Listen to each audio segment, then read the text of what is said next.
Hello, folks. Lindsay Huddleston with Sports Psychology Solutions back in the building on Detroit's wonderful east side at the MAC at the Dome for the second annual Kyra Jefferson Speed Clinic.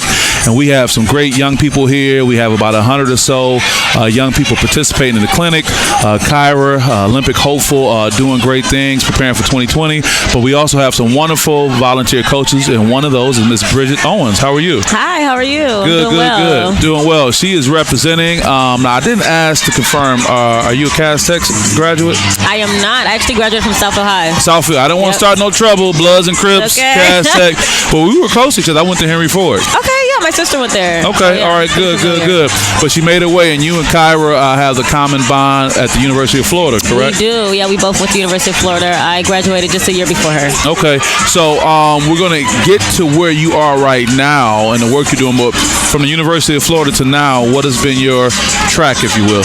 Yeah, so after I graduated in 2015, I moved to California to start my professional career in the 100-meter hurdles. Oh, wow. I was doing that with Lawrence Johnson over there in L.A. So it was pretty cool. I'm doing that for about 4 years. You like that L.A. lifestyle? I do. I love the weather. I love everything about it. So I miss it for sure. Speaking of weather, she goes from L.A. and now she's coming back to Kalamazoo, Michigan, my alma mater, Western Michigan. Little Kalamazoo weather, huh? Yes, and it snowed yesterday. so that's something I'm not really. I haven't lived here in 10 years, so for me that was kind of like a whoa. Right. 30 degrees. So I'm not used to that. It's still 90 degrees in LA right now. Wow. So what's your official title or capacity with Western's track team?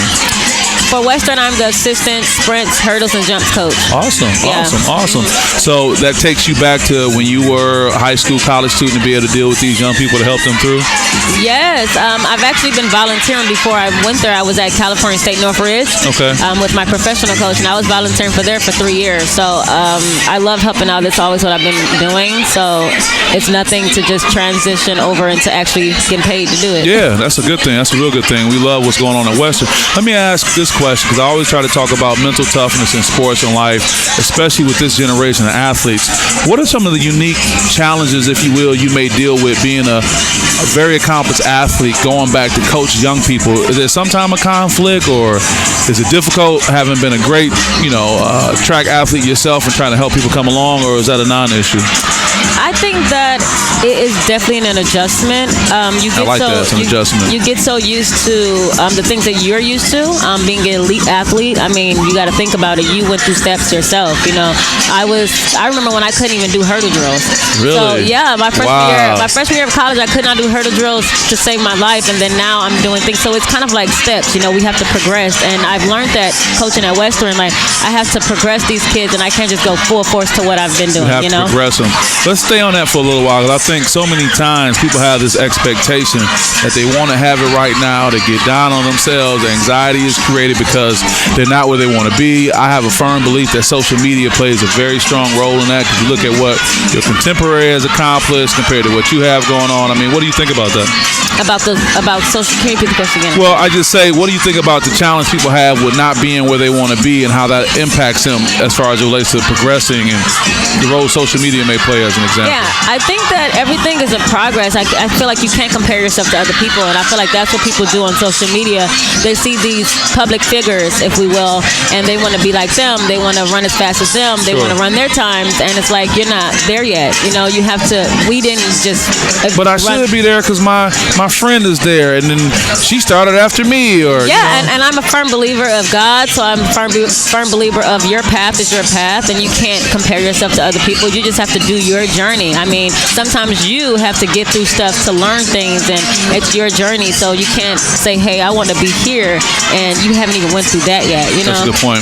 And it's funny you say that. I was just listening to something and reminded myself of letting your journey be your journey. Yep. And I think when you do that, you take away some pressure, you take away some unnecessary anxiety, because you say, "This is my story."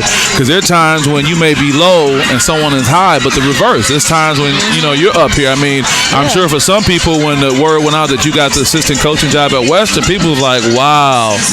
Yeah, they could very well say, "Hey, I've been applying for jobs for 2 years now, and I haven't received a job yet."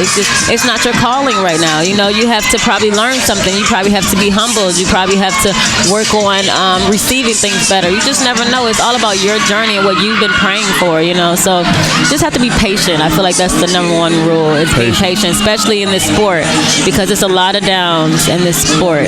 Yeah. It really is. Wow, what great information we're getting from the new assistant track coach at Western Michigan, Ms. Bridgette Owens. We're here at the second annual Kyra Jefferson Speed Clinic. Bridgette, is anything you want to share to any young people watching, any parents watching, future Broncos or whatever it may be, as this thank you leg is going on out there with the kids, right? I just really want to say, have fun.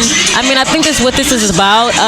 We are focusing on technique and mechanics and things like that, but at the end of the day, it's about having fun and actually enjoying what you do, because sometimes you lose that passion when you are so into yourself and you're tough. We are our biggest critics, you know.